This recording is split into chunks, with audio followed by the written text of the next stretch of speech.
The diplomatic dispute between Maldives and India is a complicated story that involves politics, diplomacy, and the ever-changing tourism industry.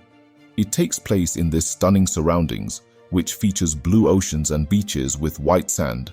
Assume that a simple vote escalates into a full-fledged political battle and that the parliamentary chambers become a theatre of mayhem as a result.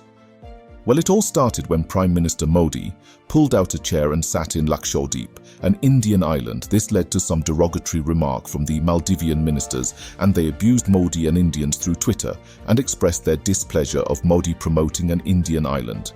This led to a huge backlash from Indians, and social media platforms were vibrating with displeasure, with hashtags like #boycott Maldives expressing internet user sentiments about the diplomatic dispute.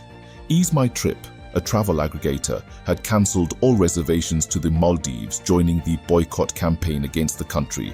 In response to the diplomatic tension, the Maldivian government took action, suspending 3 deputy ministers who criticized Modi's social media posts. The foreign ministry clarified that these remarks do not represent the country's official stance.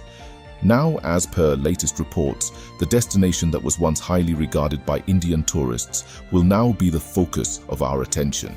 It's surprising that the Maldives, which had been the top option for the previous 3 years, is no longer leading the pack. The sun-kissed coastlines, which were once a magnet for Indian tourists, have now dropped to barely 5% of total international tourists. Well, it is not just the tourism industry that got hit. The power of soft Indian diplomacy is also making inroads into the Maldivian Parliament. On January 28th, clashes erupted in the Maldives Parliament between pro-government and opposition parliamentarians over the ratification of 4 members of pro-China President Mohamed Muizzu's cabinet. The main opposition, Maldivian Democratic Party, MDP, has opted to withhold legislative approval for 4 members of President Muizzu's cabinet ahead of the cabinet vote.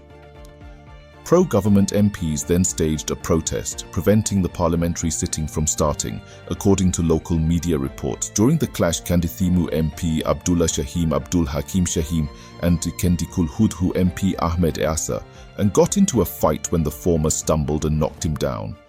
Mr. Shaheem was also injured on his head as the 2 legislators collided near the chamber during the altercation. Minority leader Moosa Siraj attempted to intervene in the brawl. However, the stakes in politics are significantly larger than in the legislative chamber. President Muizzu has formed stronger links with China after accepting money from them and now demands that the Indian soldiers leave the nation.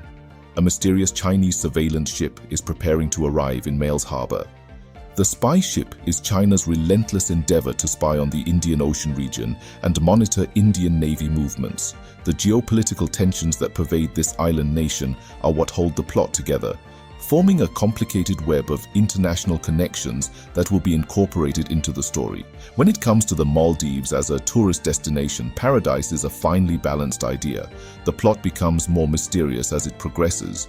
The question is whether President Muizzu can face the challenge of impeachment or if he will be washed away by political tides.